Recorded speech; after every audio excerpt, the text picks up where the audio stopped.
देव तुकाराम पंढरीनाथ भगवान की जय। माऊली ज्ञानेश्वर महाराज की जय। जगद्गुरु संत श्री तुकाराम महाराज की जय। कोथुळेश्वर भगवान की जय। देवी जितेने अवसरे जे आवडोनी जीवी उरे, तेची मरणाची आमेरे फार हो लागे। आणि मरण समयी जया जे आठवे, तो तेची गती ते पावे। मनोनी सदा स्मरावे मातेची तुवा। माऊली महावैष्णव श्रीमंत श्री ज्ञानेश्वर भगवान आणि भगवान गोपाल श्री कृष्णजींनी धर्मक्षेत्री कुरुक्षेत्रावर अर्जुनाला सांगितलेली श्रीमद भगवद्गीता आणि त्या गीतेवर ज्ञानेश्वर महाराजांनी भावार्थ दीपिकेच्या निमित्तानं सुंदर अशी केलेली टीका, त्या ज्ञानेश्वरीतील 8वा अध्याय आणि 8व्या अध्यायामधील 74 आणि 75 नंबरची ओव्या आजच्या या दुःखद प्रसंगी प्रवचन रूपी सेवेकरता निवडल्या। प्रवचन सेवेला सुरुवात करण्याच्या पूर्वी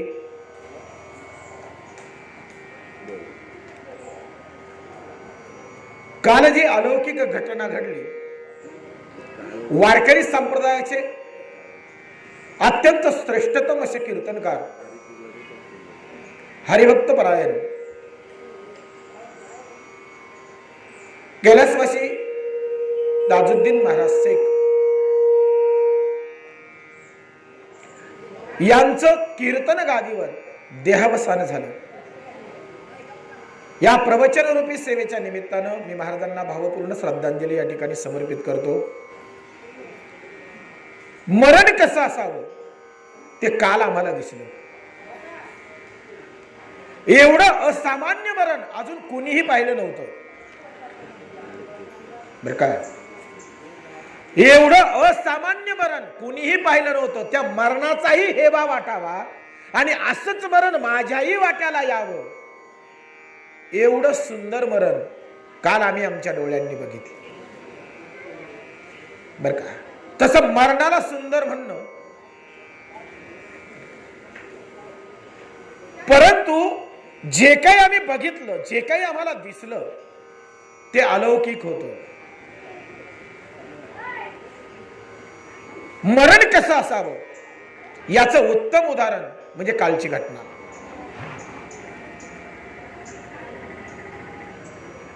असं म्हणतात, शूर ओळखावा रणी आणि साधू ओळखावा मरणी। शूराचं शूरत्व रणात कळतं आणि साधूचं साधू पण मरणाच्या वेळी समजतं। आणि म्हणून मरण कसं असावं याच्याविषयी गीतेमध्ये उहापोह केला गेला आणि त्या संदर्भानं हे श्लोक आहेत, ह्या ओव्या आहेत। आणि मरण समयी जे जया आठवे, तो तेच गती ते पावे। मनोनी सदा स्मरावे मातेची तुवा। मरताना नेमकं आमचं स्मरण कोणतं असावं आणि कोणतं मरण श्रेष्ठतम ठरतं। वारकरी संप्रदायामध्ये सगळ्यात महत्वाची गोष्ट कुळ, जात, वर्ण हे अवघेची अप्रमाण। वारकरी संप्रदायानं आणि कालच्या ताजुद्दीन महाराजांच्या जाण्यानं आम्हाला एक दाखवून दिलं की भगवंताच्या ठिकाणी, संतांच्या ठिकाणी कुळ, जात, वर्ण, धर्म, परिस्थिती काहीही महत्वाचं नाही। तुमची साधना, तुमचं अध्यात्म, तुमचा परमार्थ हेच वारकरी संप्रदायामध्ये प्रमाण आहे। आणि म्हणून कुठंतरी आम्ही जेव्हा वारकरी संप्रदायाचा विचार करतो तेव्हा वारकरी संप्रदायानं 700 वर्षापूर्वीची सामाजिक समता समाजामध्ये निर्माण करण्याचं काम केलं। त्या सामाजिक समतेतून अनेक जाती धर्माचे संत वारकरी संप्रदायामध्ये निर्माण झाले। कुठेही कुणाचाही अव्हेर, कुठेही कुणाचाही तिरस्कार वारकरी संप्रदायानं केला नाही। कोणत्याही धर्माचा, कोणत्याही जातीचा तिरस्कार वारकरी संप्रदायानं केला नाही, हे आम्हाला दिसतं बरं का। धर्म कोणताही असो, तो परमात्म्याचं चिंतन करत होता आणि देह कीर्तनाच्या गादीवर पडला, हे महत्वाचं. असे कितीतरी रथी महारथी वारकरी संप्रदायामध्ये झाले. स्वतःला मी म्हणून येणारे आणि परमार्थ माझ्याच मुळे चालतोय या आविर्भावामध्ये वागणारे वारकरी संप्रदायामध्ये बरेच आहेत. इथून मागे झाले, आताही आहेत. पण श्रेष्ठ कोण ठरतं? सांगणारे श्रेष्ठ नाहीत, आचरणानं असणारे श्रेष्ठ आहेत. सांगायला कोणी मोठेपणा सांगतो, पण मोठेपण दिसायला हवं, ते कृतीतून प्रगट व्हायला हवं आणि आपलं मोठेपण समोरच्या नजरेत दिसायला हवं. बर का, मी किती मोठा हे आपण जगाला सांगायचं नसतं. आपलं मोठेपण दुसऱ्याच्या नजरेत बघायचं, समोरच्या नजरेत आपलं मोठेपण शोधायचं. मीच मोठा आहे असं सांगण्यात काय अर्थ नसतो. हा, मी किती मोठा आहे ना हे समोरच्या नजरेनं आपल्याला कळतं. म्हणून आपलं मोठेपण हे समोरच्या अंतःकरणात उभं राहिलं पाहिजे. समोरच्या अंतःकरणामध्ये आपण मोठे आहोत ही त्याला जाणीव असली पाहिजे आणि ते मोठेपण आपल्या आचरणानं सिद्ध होतं, आपल्या कृतीतून सिद्ध होतं, आपल्या कर्मांनी सिद्ध होतं. आणि म्हणून वारकरी संप्रदायामध्ये आचरणाला महत्व दिलं, प्रदर्शनाला नाही. दुर्भाग्य असं आहे की प्रदर्शन जास्त आहे वारकरी संप्रदायामध्ये. मी टीका नाही करत आहे, पण डोळ्यांनी दिसती वस्तुस्थिती सांगण्याची आवश्यकता नाही. आणि वस्तुस्थिती मांडणं ही टीका नसते. वस्तुस्थिती मांडणं ही टीका नसते, ती वास्तवाची जाणीव असते. आणि म्हणून वारकरी संप्रदायामध्ये शोकांतिका आहे महाराज, शोकांतिका की वारकरी संप्रदायामध्ये आजकाल प्रदर्शन आहे, दिखाऊपणा आहे, दिखाऊपणा, दाखवणं. मी किती मोठा कीर्तनकार, मी किती मोठा प्रवचनकार, नाही का, माझ्यामुळे संप्रदाय या आविर्भावात सुद्धा माणसं आहेत. कितीतरी संघटना. मला सांगा, वारकरी संप्रदाय हीच एकमेव संघटना आहे जी ज्ञानोबांनी तुकोबांनी निर्माण केली. याच्या पलीकडे वारकरी संप्रदायात संघटनेची गरजच नाही. काय आवश्यकता आहे? पण वारकरी संप्रदायामध्ये अनेक संघटना, प्रत्येक संघटनेला अध्यक्ष आहे, गावागावात अध्यक्ष आहेत. कशाला पाहिजे संघटना? आम्ही वारकरी आहोत एवढं पुरेसं नाहीये का? आम्ही ज्ञानोबा तुकोबांचे पायीक आहोत एवढं पुरेसं नाहीये का? एका विचारांवर आम्ही चालू शकत नाही का? दुर्भाग्य आहे वारकरी संप्रदायाचं, दुर्भाग्य की कुठंतरी मला मोठं म्हणा या प्रवृत्तीनं वारकरी संप्रदाय पछाडलाय. मीच श्रेष्ठ, मीच मोठा. काय मोठेपण शोधता? जातीपातीत धर्माधर्मात अडकला संप्रदाय. आमच्या संप्रदायामध्ये कुळ, मी मगाशी प्रमाण सांगितलं, कुळ जात वर्ण हे अवघेची अप्रमाण मानलं. कुळ जाती वर्णाचा विचार वारकरी संप्रदायामध्ये नाही. पण जात पाहून जर वारकरी संप्रदाय उभा राहत असेल, जातीपातीचा विचार वारकरी संप्रदायामध्ये होत असेल आणि जे करत असतील त्यांना वारकरी म्हणावं का? त्यांना ज्ञानोबा तुकोबांचं पाईक म्हणावं का? कसं म्हणता येईल महाराज? आमच्या वारकरी संप्रदायामध्ये जितके तोला मोलाचे ज्ञानेश्वर महाराज आहेत ना, तितक्याच तोला मोलाचे नामदेव महाराज आहेत. आणि जितक्या तोला मोलाचे नामदेव महाराज आहेत ना, तितक्याच तोला मोलाचे चोखोबा आहेत, गोरोबा आहेत, सावतोबा आहेत. यांचा अधिकार कमी नाहीये बर का. वारकरी संप्रदायामध्ये सावता महाराज असतील, चोखोबा राया असतील, गोरोबा काका असतील, नरहरी महाराज असतील, सेना महाराज असतील, यांचाही अधिकार ज्ञानोबा आणि तुकोबांच्या तुलनेत कुठेही कमी नाही. हे सर्व समान आहेत. एका विचारानं, एका विचारावर चालणारे, आचरण करणारे वारकरी आहेत. म्हणून वारकरी संप्रदायामध्ये एकच जात आहे आणि ती जात म्हणजे वारकरी. याच्या पलीकडे नाहीये. पण कुठंतरी आमच्या समोर अशा काही गोष्टी घडताना दिसतात की असं वाटतं हाच वारकरी संप्रदाय आहे का? म्हणून आज जी टीका होतीये ना, कीर्तनकारांवर टीका, प्रवचनकारांवर टीका का होतीये? अहो आचरण नाही हो तसं. अहो सांगतात एक आणि बोलतात एक, करतात एक. जे बोलणं आहे ते कृतीतून आलं पाहिजे ना, कृतीतून दिसलं पाहिजे ना, आचरणातून दिसलं पाहिजे ना. आमचे तुकोबा म्हणतायत ना, बोले तैसा चाले त्याची वंदावी पाऊले. बोलतोय तसं चाललं पाहिजे. आणि संप्रदायात कृती महत्वाची, आचरण महत्वाचं आहे. हे आजकाल घडताना दिसत नाही. कीर्तनकाराची आचार संहिता आहे, जरी लिहिलेली नसली, कुठं लिखित स्वरूपात नसली तरी कुठंतरी एक आचारसंहिता आहे ना, कुठंतरी एक मर्यादा आहेत ना. प्रवचन करायला मर्यादा आहेत ना, वारकऱ्याला मर्यादा आहेत ना, त्या मर्यादेतच राहिलं पाहिजे ना. आमचा वारकरी संप्रदायामध्ये प्रमाण आहे, जेने विठ्ठल मात्रा घ्यावी त्याने पथ्य सांभाळावी. ज्याने विठ्ठल मात्रा घ्यावी त्याने पथ्य सांभाळावी. वारकऱ्याला बंधन आहे, आणि वारकरी झाल्यानंतर पहिलं बंधन आहे त्याच्याकडं पहिल्यांदा शुद्ध भाव हवा आणि सद्वर्तन हवं. कुणाचा द्वेष, कुणाचा मत्सर, कुणाविषयी आकस, अंतकरणामध्ये अहंकार, अभिमान या गोष्टी वारकऱ्याजवळ नसाव्यात. प्रमाणात अहंकाराचा वारा न लागो राजसा माझ्या विष्णुदासा भाविकासी.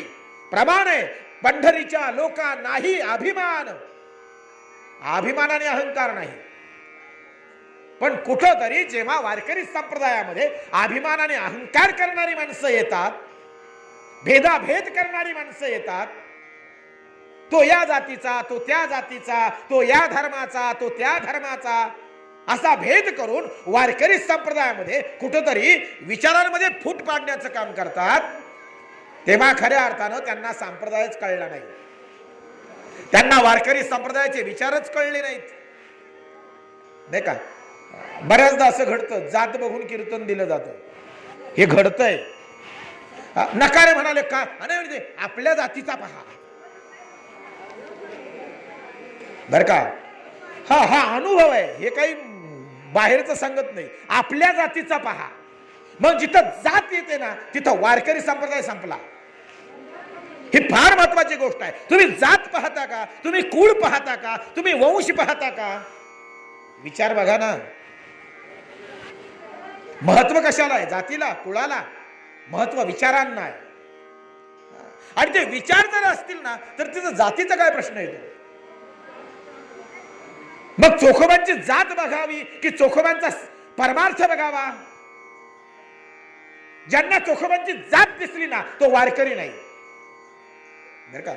ज्याला चोखोबांची जात दिसते तो वारकरी नाही, आणि तो वारकरी संप्रदायाचा नाही. महत्वाची गोष्ट आहे. ज्याला सावतोबांची जात दिसली, ज्याला गोरोबा काकांची जात दिसली, तो वारकरी असूच शकत नाही. त्याने स्वतःला वारकरी सुद्धा म्हणू नये. त्याने स्वतःला संप्रदायाशी एकनिष्ठ आहे या वल्गना सुद्धा करू नये. सांगायचं तात्पर्य काय? कुठंतरी आम्ही परमार्थ बघितला पाहिजे. अंतकरणाची जी उंची आहे ना, विचारांची जी उंची आहे ना, ती उंची महत्वाची आहे. आम्ही ती उंची बघत नाही. आम्ही मोजमाप करतो. 4 चाकीत आलाय का? फेटा चोपून चापून नेसलाय, बांधलाय का? धोतरीला निळ दिलंय का? नेहरू साजऱ्याला निळ आहे का? पाकिट किती घेतो? याच्यावर उंची ठरवतात माणसं. हो, मग तो मोठा महाराज आहे. पाकिट जास्त घेतलं की मोठा महाराज. मी स्पष्ट बोलतोय. समाजानं ठरवून टाकलंय. समाजाला विचारांची गरज नाही. आणि समाजाला विचारांची गरज असती तर बिग बॉस मध्ये जाणाऱ्या कीर्तनकारांची कीर्तनं समाजाने ठेवली नसती. मुद्दा कळतोय ना? बिग बॉस मध्ये जाणाऱ्या कीर्तनकारांची कीर्तनं समाजाने ठेवली नसती. समाजाला जर विचारांची गरज असती. अरे समाज सुद्धा आज कीर्तनाकडे टाइमपास म्हणून बघतोय, करमणूक म्हणून बघतोय. हे दुःख आहे. जिथं कीर्तन प्रवचन परिवर्तनासाठी निर्माण झाली, आमच्या संतांनी कीर्तन परिवर्तनासाठी केली, आमच्या संतांनी कीर्तन प्रवचन परिवर्तन, समाज परिवर्तन घडवण्यासाठी केली, त्याच कीर्तनांना आज करमणुकीचं स्वरूप आलं. ही शोकांतिका नाही. मग काय म्हणावं? समाजाला सुद्धा चांगले विचार नको, समाजाला टाइमपास पाहिजे. टाइमपास. कुठेतरी 2 तास हसायला मिळालं, कीर्तन चांगलं झालं. त्यातून आम्हाला काय मिळालं, आमच्यात काय बदल झाला, आम्ही किती स्वतःमध्ये बदल केला, आमच्या जीवनामध्ये आमच्या जीवनाला एक चांगला मार्ग काय मिळेल असा कोणता विचार आम्हाला कीर्तनातून सापडला हे आम्ही कधी बघतच नाही. कीर्तनाला जाताना त्या कीर्तनामध्ये आम्हाला काहीतरी आमच्या हिताचं मिळेल याच्यासाठी कोणता स्रोत आजकाल जात नाही. आणि कीर्तनकार पाहूनच आज माणसं जमा होतात. त्यांना माणसांना विचाराची गरज नाही, समाजाला विचारांची गरज नाही. विचारांपासून जेव्हा समाज भरकटतो ना तेव्हा विकृती समाजामध्ये निर्माण होतात. जेव्हा विचार करण्याचं माणसं सोडतात ना, जेव्हा धर्म माणसांपासून दुरावतो ना तेव्हा माणसांमध्ये विकृती निर्माण होतात, समाजामध्ये विकृती निर्माण होतात आणि विकृतीनं दुष्कृत्य घडतात.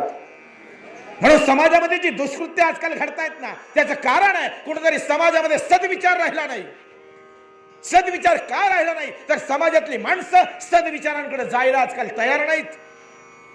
ही शोकांतिका आहे. महाराष्ट्रीयन माणसाच्या घरामध्ये ज्ञानेश्वरी नसावी याच्यापेक्षा दुःख काय. नगर जिल्ह्यामध्ये जन्माला आलेल्या माणसाच्या घरात ज्ञानेश्वरी नाही. अरे ज्या नगर जिल्ह्यामध्ये नेवाशाला ज्ञानोबारायांनी ज्ञानेश्वरी सांगितली या मातीमध्ये ज्ञानेश्वरी जन्माला आली. या नगर जिल्ह्याच्या मातीमध्ये, या नगर जिल्ह्याच्या मातीमध्ये ज्ञानेश्वरी जन्माला येऊ नये, आम्ही नगर जिल्ह्यात राहू नये, आमच्या घरी जर ज्ञानेश्वरी नसेल तर आमच्यासारखे कपाळकरंटे नाहीत महाराज. केवढं मोठं दुःख आहे, केवढी मोठी शोकांतिका आहे. आम्ही आमच्या मुलांच्या समोर काय ठेवतो, कोणते विचार ठेवतो. कधी कोणत्या बापानं हट्ट करून जाणीवपूर्वक आपल्या पोराला आनंद देऊन ज्ञानेश्वरी आणून दिली आहे का? आपण आपल्या मनाला विचारा. आम्ही पोराच्या हातात शृंगारिक कादंबऱ्या देतो. आजकाल शोकांतिका अशी की आमच्या पोरांना सॉक्रेटिस माहित आहे, आमच्या पोरांना डांटे माहित आहे, आमच्या पोरांना चर्चिल माहित आहे, आमच्या पोरांना न्यूटन माहित आहे, आमच्या पोरांना शेक्सपियर माहित आहे, पण आमच्या पोरांना कालिदास माहित नाही. हे दुःख आहे. आमच्या पोरांना ज्ञानेश्वर महाराजांनी कोणतं कार्य केलं हे माहित नाही. आमच्या पोरांना ज्ञानोबा तुकोबा माहित नाहीत. ज्या मातीत आम्ही जन्माला आलो त्या मातीचं मोठेपण आम्हाला समजलं नाही. म्हणून एक वेळ शृंगारिक कादंबरी पोराच्या हातात नाही पडली तरी चालेल, पण काहीतरी प्रयत्नपूर्वक त्याच्या हातात ज्ञानेश्वरी द्या. त्याला सांगा ही ज्ञानेश्वरी आहे.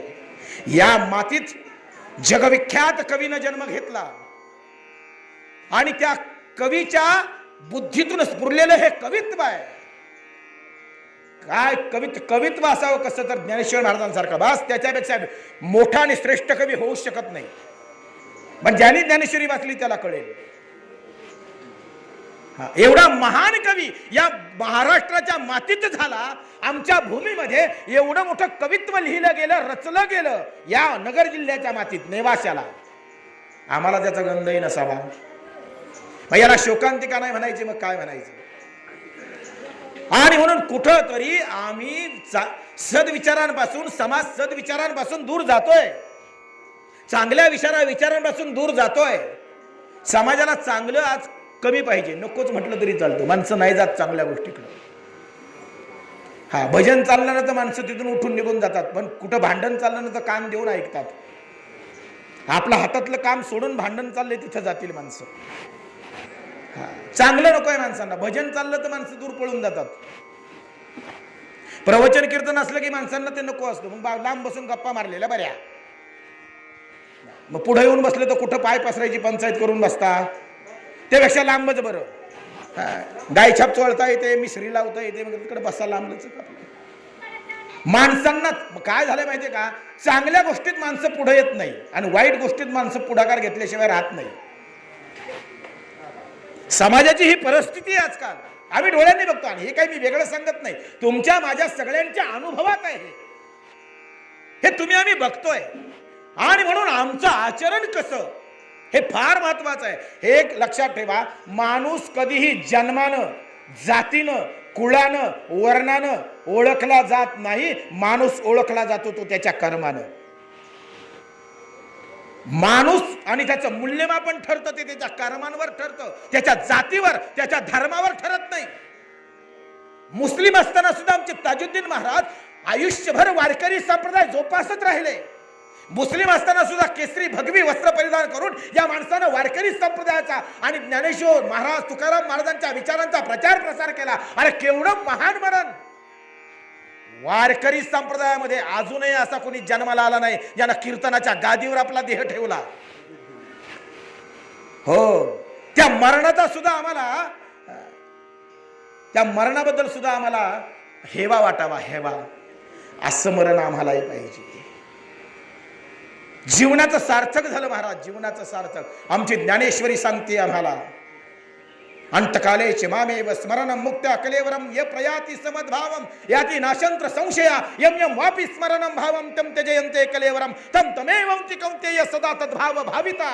आमची गीता आम्हाला सांगते, मरण समयी जे जया आठवे तो तेच गती ते पावे, म्हणून सदा स्मरावे माते चित्वा. अरे विठ्ठल नाम घेत आमचे ताजुद्दीन महाराज कीर्तनाच्या गादीवर देह ठेवला त्यांनी. अलौकिक घटना नाही, अमर झाले, अमर. वारकरी संप्रदायाच्या इतिहासात अशी घटना नाही घडली. याला म्हणतात परमार्थ आणि याला म्हणतात मोक्ष. मरण कसं असावं महाराज? सगळेच मरणार आहेत, हो, सगळेच मरणार आहेत, पण मरण सुद्धा कसं असावं, हेवा वाटावं असं मरण. तिथं धर्म नाही बघितला आम्ही. हजारो लाखो वारकरी ताजुद्दीन महाराजांच्या अंत्यविधीला होते, हजारो लाखो वारकरी. आणि जेव्हा त्यांना दफन करत होते ना, तेव्हा जिथं धर्म नाही बघितला तिथं आरती गायली गेली माझ्या ज्ञानेश्वर महाराजांची. ताजुद्दीन महाराजांच्या अंत्यविधीला आरती गायली ती ज्ञानोबांची, आरती गायली तुकोबांची, आरती गायली विठ्ठलाची. कुठं धर्म आला तिथं? कुठं जातपात आली? आणि वारकरी संप्रदायामध्ये जर जातपात समोर येत असेल ना, मला वाटत नाही तो वारकरी आहे, आणि मला नाही वाटत तो वारकरी संप्रदायाचा आहे. म्हणून मी मागाशी सांगितलं, चोखोबांचा परमार्थ बघणार की चोखोबांची जात बघणार? जात जर तुमच्या मनात येत असेल चोखोबांची, तर तुम्ही वारकरी नाही आणि तुम्ही वारकरी संप्रदायाचे नाहीत. छाती ठोकपणे सांगतो मी. जात कसली बघताय? उंची बघा, उंची परमार्थातली. अरे ज्यांची निर्जीव हाडं विठ्ठल बोलली आणि ज्यांची समाधी प्रत्यक्ष पांडुरंगानं स्वतःच्या समोर बांधली. पंढरपूरला गेल्यानंतर पहिलं दर्शन चोखोबांचं आहे, पहिलं दर्शन चोखोबांचं आहे, मग नामदेव पायरीचं आहे आणि मग पांडुरंगाचं आहे. दर्शन कुणाचं आहे? चोखोबांचं आहे. आणि चोखोबांचं दर्शन घेताना जर आमच्या मनात चोखोबांची जात येत असेल तर आम्ही पांडुरंगाचं दर्शन घेण्याच्या लायकीचे नाहीत. त्यानं पांडुरंगाचं दर्शन सुद्धा घेऊ नये. कुठं राहिला आमचा विचार? म्हणून मी काय सांगितलं, आज समाजाला चांगल्या विचारांची गरज नाही. आणि चांगले विचार जर समाजाला पाहिजे असते ना, म्हणून मगाशी वाक्य उच्चारलं, चांगल्या विचारांची समाजाला गरज असती ना, तर बिग बॉस मध्ये जाणाऱ्या कीर्तनकाराची कीर्तन समाजाने ठेवली नसती. बरेच जण म्हणतील तुम्हाला काय घेणे, ती बिग बॉस मध्ये गेली, ती तिची किंवा त्या कीर्तनकाराची त्याची इच्छा आहे. पण मग वारकरी संप्रदायामध्ये, म्हणून मी म्हटलं की तोंडानं बोलणं वेगळं असतं, आचरणात असणं वेगळं असतं. कुठेतरी प्रसिद्धीसाठी पैशासाठी जर वारकरी संप्रदाय जोपासत असाल तर तुम्ही वारकरी संप्रदायाचे नाहीच आहेत, तुम्ही व्यावसायिक ठरता. कमर्शियल वारकरी संप्रदाय जोपासता आणि आजकाल कमर्शियलच झालंय वारकरी. आज तुम्हाला सांगू का, आळंदीमध्ये अशा संस्था आहेत कीर्तनकार तयार करणाऱ्या. नाही मिळत नोकरी तर कीर्तन शिक. पूर्वी म्हणायचे नाही मिळत भिक्त मास्तर की शिक, असे पूर्वी म्हणायचे. आता नोकऱ्या नाही ना, मग इकडं प्रवेश झालाय. नाही नोकऱ्याचं 4 अभंग पाठ कर, 4 ओव्या पाठ कर, कीर्तन कसं करायचं ती पद्धती लक्षात घे, कर कीर्तन. मोकाट सुटले, मोकाट. पावलो पावली कीर्तनकार झाले. ना विचार, ना आचार, ना कुठली बैठक, ना कुठला अधिष्ठान, ना कुठला अनुभव, फक्त बडबड बडबड बडबड बडबड. अभंगाचा आणि कीर्तनाचा संबंध नाही, विचारांचा आणि कीर्तनाचा संबंध नाही. विदूषकासारखे चाळे करायचे, समाजापुढं समाजाला हसवायचं, समाज आहे खुश, कीर्तनकार आहे खुश. मी हे का बोलतोय माहितीये का, मला कालच्या ज्या ताजुद्दीन महाराजांचा जो प्रसंग घडला ना, त्याच्यामुळे कुठेतरी असं वाटतंय महाराज, संप्रदाय असावा तर असा असावा, परमार्थ असावा तर असा असावा. कुठेतरी बाभळेश्वरच्या बाजूला ताजुद्दीन महाराजांची भेट झाली होती. सहज 5 मिनिटासाठी चहा पिण्यासाठी थांबलो, नेमकी त्यांची गाडी आली. तेव्हा ताजुद्दीन महाराजांना मी सहज विचारलं, म्हणलं महाराज तुम्ही मुस्लिम असताना सुद्धा वारकरी संप्रदायाचे विचार? ते म्हणाले मी मुस्लिम नाहीये, मी वारकरी आहे. मी मुस्लिम नाहीये, मी वारकरी आहे. इथंच त्यांचा समजला विचार काय आहे. बाकी विचारण्याची गरज नाही महाराज. आणि म्हणून विचार महत्वाचे असतात. विचारांना जो मोठा ठरतो.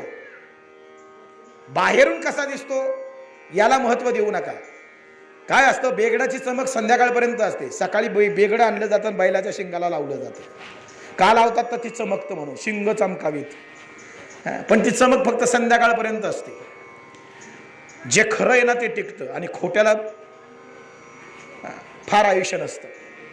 खोटं थोडा वेळ चमकेल पण संपेल तितकंच लवकर. मंद वाऱ्याची झुळूक आहे ना, मंद हवा आहे ना, ती नेहमीच आम्हाला प्रसन्न करते. वादळ डोक्याला त्रासच देतं. ते वादळ येतं, घोंगावतं, निघून जातं. आम्हाला वाऱ्याची मंद झुळूक व्हायचंय, आम्हाला वादळ नाही व्हायचं. अशी संप्रदायात लई वादळ आली गेली. आम्हाला मंद झुळूक व्हायचं आहे, अविरत अखंडपणे संप्रदाय जपायचा आहे. आम्हाला ज्ञानोबा तुकोबांचे विचार सांगायचे आहेत. आम्हाला त्या विचारांना मांडायचं आहे. समाजामध्ये ते विचार रुजवायचे आहेत.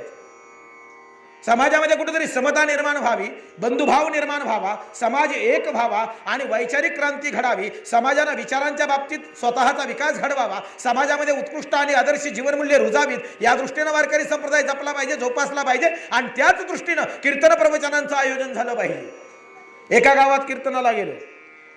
म्हटलं किती जुना सप्ताह. जुनी माणसं, म्हातारी माणसं 2-4 बसली होती. म्हटलं किती जुना सप्ताह आहे. म्हणले 108 वर्ष झाली. किती? सप्ताहाला 108 वर्ष झाली महाराज. 100 पलीकडे गेला आमचा सप्ताह. आणि कीर्तनाला माणसं 5च. कीर्तनाला माणसं 5च. गावात माळकरी किती? म्हणाले 8. म्हणजे 108 वर्ष कीर्तन करून माणसं किती बदलली, परिवर्तन किती घडलं हे महत्वाचं आहे. आणि ते परिवर्तन घडत नसलं तर सप्ताहाला काय अर्थ आहे? माणसं बदलली पाहिजेत ना, सकारात्मक परिवर्तन झालं पाहिजे ना. कीर्तन प्रवचन आयोजित का करावी? माणसांच्या विचारांमध्ये बदल झाला पाहिजे आणि माणसाचा नकारात्मक दृष्टिकोन सकारात्मक झाला पाहिजे. याच्यासाठी तर प्रवचन कीर्तन आहेत. कुठेतरी आमच्या जीवनाला कुठेतरी एक विचार मिळाला पाहिजे. त्या विचारांसाठी आम्ही कीर्तन प्रवचन ऐकली पाहिजे. टाइमपास म्हणून नको. टाइमपासासाठी कीर्तन नाही. उलट मिळालेला वेळ सदुपयोगी कसा पडेल, मिळालेला वेळेचा सदुपयोग कसा होईल त्याच्यासाठी ऐकलं गेलं पाहिजे. जीवन बदललं गेलं पाहिजे. आणि म्हणून संप्रदाय जपताना, जोपासताना, विचार जोपासताना आम्ही किमान त्या परंपरांचा विचार केला पाहिजे. कोणत्या परंपरेचे आम्ही पाईक आहोत, कोणत्या परंपरा, कोणते विचार आम्ही जोपासायला पाहिजे, जगायला पाहिजे, आचरणात आणायला पाहिजे, याचा विचार आम्ही केला पाहिजे. प्रसिद्धी, प्रतिष्ठा या गोष्टी वारकरी संप्रदायाला मान्य नाहीत. पद, पदवी, उपाध्या वारकरी संप्रदायाला मान्य नाहीत. एवढे मोठे तुकाराम महाराज ज्यांना जगद्गुरु म्हटलं गेलं, ते जगद्गुरु तुकाराम महाराज स्वतःकडे लहानपण घेतात. ते म्हणतात लहानपण देगा देवा. तेच तुकोबाराय म्हणतायत मज पामरा हे काय थोरपण पायीची वाहन पायी बरी. एवढी लीनता, एवढी नम्रता वारकरी संप्रदायाने आम्हाला शिकवली, तुकोबांनी आम्हाला शिकवली. अनु रेणू या थोकडा तुका आकाशा एवढा. ज्यांची उंची आकाशापेक्षाही मोठी आहे ते तुकोबाराया स्वतःला संतांचा किंकर म्हणवितात. आम्ही किंकर संतांचे दास. तुकाराम महाराज म्हणतायत आम्ही किंकर संतांचे दास, संत पदवी नको आम्हास, हे तुकाराम महाराज म्हणतायत. कोण? जगद्गुरु तुकोबा. काय म्हणतायत? आम्ही किंकर, किंकर म्हणजे लहानसा खडा, आम्ही किंकर संतांचे दास, संत पदवी नको आम्हास. ते संत पदव्या झिडकारतात आणि इथं वारकरी संप्रदायामध्ये पदव्यांसाठी, पदासाठी आणि उपाध्यांसाठी भांडणं होतात. मग कुठं तुकोबारायांचा विचार राहिला? कुठं आमच्या माऊलींचा विचार राहिला? काय जपतोय आम्ही? काय विचार करतो आम्ही? या गोष्टींचा विचार होणं गरजेचं आहे. समाजाने विचार करणं गरजेचं आहे. कोणते कीर्तनकार बोलवावेत, कोणते प्रवचनकार बोलवावेत, समाजाने याचा विचार करायला पाहिजे. टाइमपाससाठी आणू नका. माणसं बदलली पाहिजेत, गावातली माणसं बदलली पाहिजेत. विकृती ज्या आहेत त्या विकृती कुठेतरी संपल्या पाहिजेत. सन्मार्गाला माणसं लागली पाहिजेत. असे विचार देणारे कुठेतरी व्याख्यानं, कीर्तनं, प्रवचनं गावामध्ये असावीत, असली पाहिजे. टाइमपास करू नका. आजकाल सगळा गोंधळ झालाय. मी हे का सांगतोय ते म्हणाल, महाराज ओवी घेतली एक, बोलताय एक. हा, तुम्ही म्हणताय मरण समयी जे जया आठवे तो तेच गती ते पावे. या ओवीवर तुम्ही बोलताय अंतकालेचे मामेव स्मरणम मुक्त्या कलेवरम, या श्लोकावर तुम्ही बोलायला बसलात आणि तुम्ही हे काय सांगतात. मला तेच सांगायचंय, आम्ही आचरण कसं कसं कसं करतोय. म्हणून फक्त स्वतःला मोठं भाऊ म्हणू नका. ताजुद्दीन महाराज आज अमर झाले, त्यांचा परमार्थ सिद्धीला गेला, त्याचा परमार्थ फळला. हे असामान्य मरण आहे महाराज, असामान्य मरण, जे भल्या भल्यांना प्राप्त झालं नाही. असामान्य मरण. तुम्ही व्हिडिओ पाहिला असेल, सांगण्याची आवश्यकता नाही. मागे विठ्ठल नाम चाललंय आणि ताजुद्दीन महाराजांचा देह गादीवर पडतोय. असामान्य मरण, याच्यापेक्षा श्रेष्ठ मरण असूच शकत नाही, असूच शकत नाही. आणि म्हणून परमार्थ तिथं सिद्धीला जातो. म्हणून मरणाच्या वेळी आम्हाला कळतं. म्हणून मगाशी मी सांगितलं, शूर ओळखावा रणी, साधू ओळखावा मरणी. त्याचा परमार्थ कसा असेल, कसा होता, हे त्याच्या मरणाच्या वेळेस कळतं.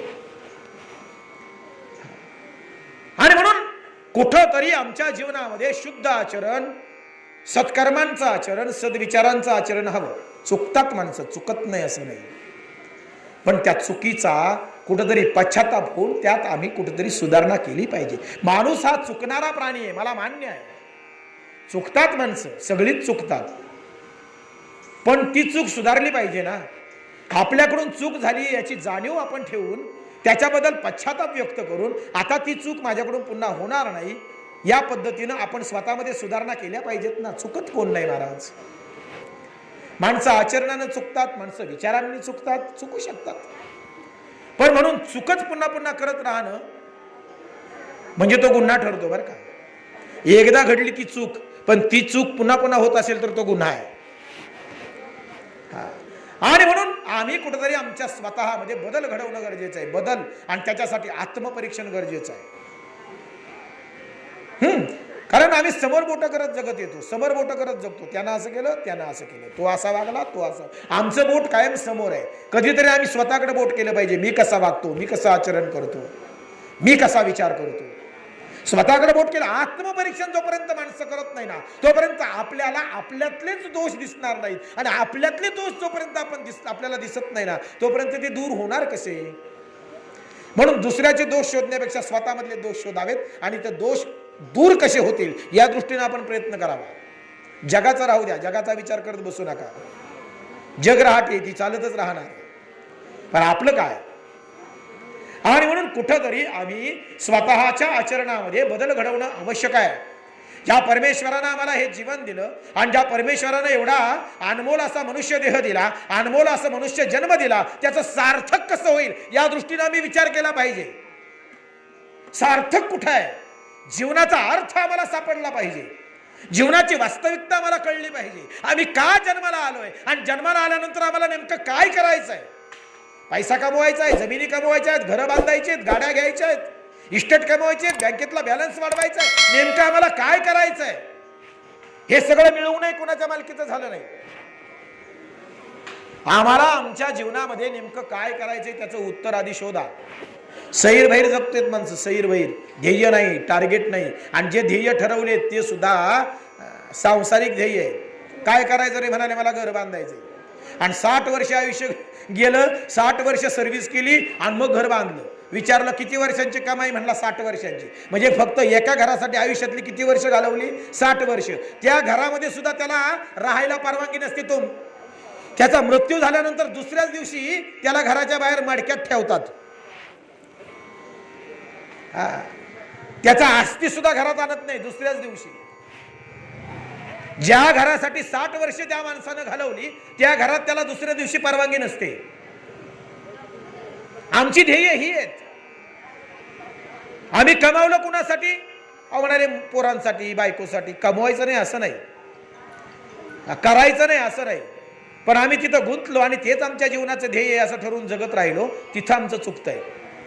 आम्ही आमचं म्हणून संत प्रमाण सांगतात, संत बोलतात, आपण आपले करावे स्वहित. आपण आपलं स्वहित केलं पाहिजे, आपण आपलं हित बघितलं पाहिजे.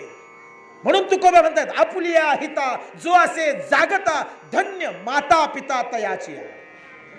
आपुलिया हिता जो असे जागता, आपल्या हिताच्या ठिकाणी जो जागला ना, आपल्या हिताच्या ठिकाणी दुसऱ्यांचं चांगलं करा, जरूर करा, पण दुसऱ्यांचं चांगलं करताना आपलं हित काय ते ओळखा.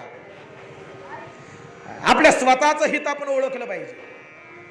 आणि आपलं हितच आपल्याला जर कळत नसेल तर आपल्या जगण्याला अर्थ नसतो. कारण आपण का जगतो हेच आपल्याला माहित नाही. आणि ज्या गोष्टींसाठी, ज्या गोष्टी कमवण्यासाठी जगतो त्या आपल्या कधी होत नाहीत. म्हणून जीवन जगत असताना एक ध्यानीमनी ठेवा, ज्या परमेश्वरानं आम्हाला जीवन दिलं त्या परमेश्वराला कधी विसरू नका. आम्ही जिवंत आहोत ना एवढ्या महामारीतून. आज लाखो करोडो माणसं मेली जगातली, लाखो करोडो माणसं मेली, परंतु याही परिस्थितीमध्ये आम्ही जिवंत आहोत. परमेश्वरानं आम्हाला जिवंत ठेवलंय, याचा अर्थ अजूनही त्याची आमच्यावर कृपा आहे, अजूनही आमच्यावर कृपा आहे. आणि त्याचे संकेत जर आम्हाला कळत नसतील ना, तर मला वाटतं आपण दुर्भाग्य आहोत. परमेश्वरानं आम्हाला एक नवं जीवन दिलंय असं समजायला काही हरकत नाही. आम्ही सही सलामत आहोत, आम्ही सही सलामत आहोत. आणि म्हणून कुठेतरी याही गोष्टीचा विचार होणं गरजेचं आहे. चिंतन असू द्या, जाणीव असू द्या, मी ज्याच्या सत्तेनं जिवंत आहे ना त्याचं नामस्मरण असू द्या. माणसं तेही विसरली अभिमानामध्ये ना अहंकारामध्ये. माणसं तो मेला ना तर माणसं म्हणतात तो मेला, तो मेला म्हणजे अशी त्या म्हणण्याच्या मागे त्याची भूमिका अशी असते, तो मेला मी नाही मरणार. हा अहो, तो मेला म्हणजे त्या वाटेने एक दिवस आपल्याला जायचं आहे, ही जाणीव आम्ही का ठेवत नाही. मरणार प्रत्येक जण आहे.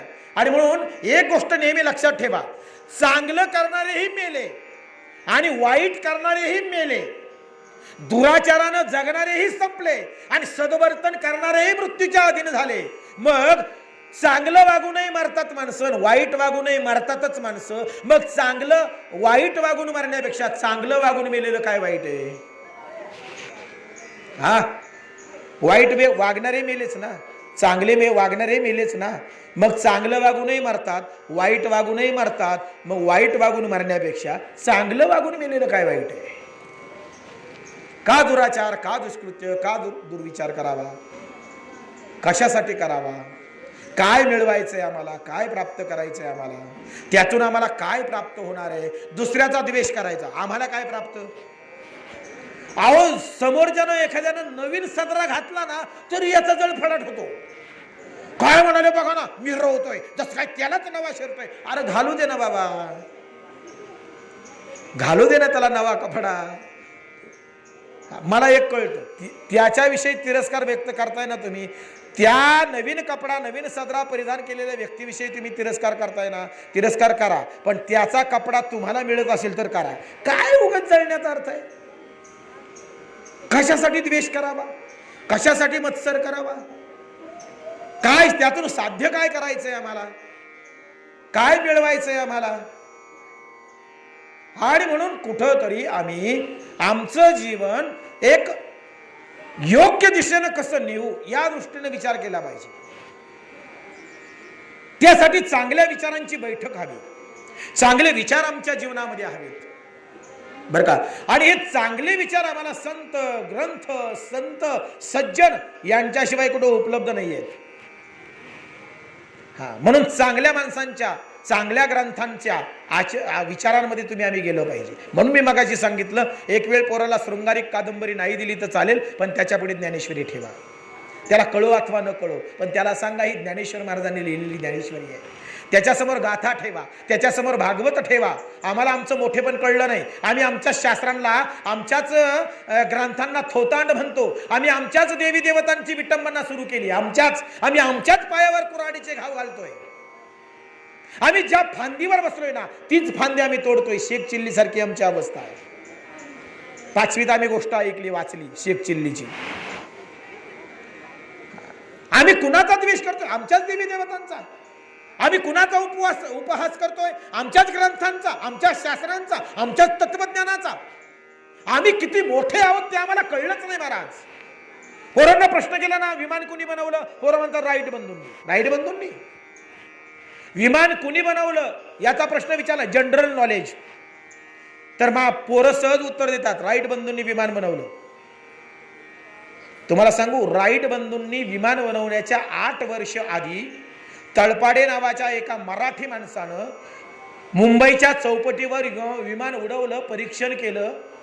मराठी माणसानं बरं का. हा लक्षात घ्या, आम्हाला अभिमान पाहिजे. महाराष्ट्रीयन माणसानं, मराठी माणसानं, तळपाडे नावाच्या एका मराठी माणसानं राईट बंधूंनी विमान बनवण्याच्या 8 वर्ष आधी मुंबईच्या चौपाटीवर स्वतः विमान बनवून त्याचं परीक्षण केलं. त्या परीक्षणाला प्रत्यक्ष लोकमान्य टिळक, गोपाळ गणेश आगरकर आणि सयाजीराव गायकवाड, मुंबईतली 3000 माणसं उपस्थित होती. इंग्रज अधिकारी उपस्थित होते. आणि मराठी माणसानं, ज्या तळपाडे नावाच्या मराठी माणसानं विमान बनवलं ना, ते विमान 7000 वर्षापूर्वी भारद्वाज मुनींनी जे विमानशास्त्र लिहिलं, त्या विमानशास्त्राच्या आधारानं बनवलं. आमच्या भारतामध्ये आमच्या भारद्वाज ऋषींनी 7000 वर्षापूर्वी विमानशास्त्र लिहिलं. राईट बनवलं तर आता 18व्या शतकात विमान बनवलं. आमच्याकडे 7000 वर्षापूर्वीच विमान कसं बनवावं त्याचं तंत्रज्ञान उपलब्ध आहे. आम्हाला नाही कळलं हे. म्हणून मी मगाशी म्हटलं, मुलांना शेक्सपियरच्या कविता माहित आहेत, पण मुलांना मेघदूतम कुणी लिहिले हे माहित नाही. आमच्या पोरांना हे दुःख आहे. मेघदूतम कुणी लिहिलं? कालिदासांनी लिहिलं हे आम्हाला माहित नाही. ययाती कुणी लिहिली? आमच्या पोरांना सांगता येत नाही. मृत्युंजय कुणी लिहिलं? आमच्या पोरांना माहित नाही. आमच्या पोरांना वि स खांडेकर माहित नाहीत, शिवाजी सावंत माहित नाहीत. आमच्या पोरांना डांटे माहिती, चर्चिल माहिती, सॉक्रेटिस माहिती. आमच्या पोरांना शेक्सपियर. आमचं कधी आम्हाला माहित होणार? आम्हाला कधी मोठं म्हणणार? जगाला मोठं म्हणा हो, पण आपलं मोठेपण सुद्धा जगाच्या समोर आम्ही मांडलो पाहिजे. आणि एक सांगू का, जगामधले जेवढे आविष्कार झाले ना, जगामध्ये जेवढे शोध लागले ना, ते आमच्या शास्त्रामध्ये, आमच्या वेदांमध्ये फार पूर्वीपासून आहे. इथूनच चोरलं, इकडूनच नेलं, नाव त्यांचं मोठं झालं. रामायण काळातच आमच्याकडे विमान उडत होतं, पुष्पक विमान. महाभारत काळात आमचे असे काही रथ होते, आकाशमार्गे गमन करायचे. पण आम्ही काय म्हणतो माहिती का, थोतांड सांगताय तुम्ही, हे काय खरं नाही. म्हणजे आम्हीच आमच्या ग्रंथांना, आमच्या शास्त्राला, आमच्या तत्वज्ञानाला, आमच्या वेदांना, आमच्या धर्माला, आमच्या देवी देवतांना खोटं म्हणतो. आम्हीच म्हणतो, जग का म्हणणार नाही. म्हणून आज हिंदू धर्माचा प्रभाव जगामध्ये जो कमी होत चाललाय ना, त्याला कारण दुसरे नाहीत, त्याला कारण आम्ही आहोत. आम्ही स्वतः आहोत. आमची मानसिकता आहे, आमची विचारधारा आहे. धर्माविषयी जे आम्ही विचार करतो ना, ते विचारच आमच्याच धर्माला घातक आहेत, हानिकारक आहेत. हिंदू धर्माचा जो प्रभाव कमी होत चालला ना जगामध्ये, त्याला कारण आम्ही स्वतः आहोत. दुसऱ्याकडे बोट करून उपयोग नाही. आणि म्हणून जे तुमच्या समोर मला मांडायचं आहे, जे बोलायचं आहे, जे पोट तिडकीने मी तुमच्या समोर बोलतोय, ही अत्यंत काळाची गरज आहे. या विचारांची समाजाला गरज आहे. हे सांगणं गरजेचं आहे. आम्ही आमचा घात करू पाहतोय. आणि म्हणून कुठंतरी जीवनामध्ये चांगले विचार असावेत, शुद्ध आचरण असावं, कुठंतरी जीवनामध्ये सत्कर्म असावेत, चांगला विचार असावा, भगवंताचं चिंतन असावं, त्याच्या सत्तेनं आम्ही जिवंत आहोत ही जाणीव असावी, आम्ही मरणार आहोत ही सुद्धा जाणीव असावी. आणि जीवनामध्ये नेहमी चांगलं वागण्याचा प्रयत्न करावा. आणि ते चांगलं वागणंच आमचं मूल्यमापन करेल.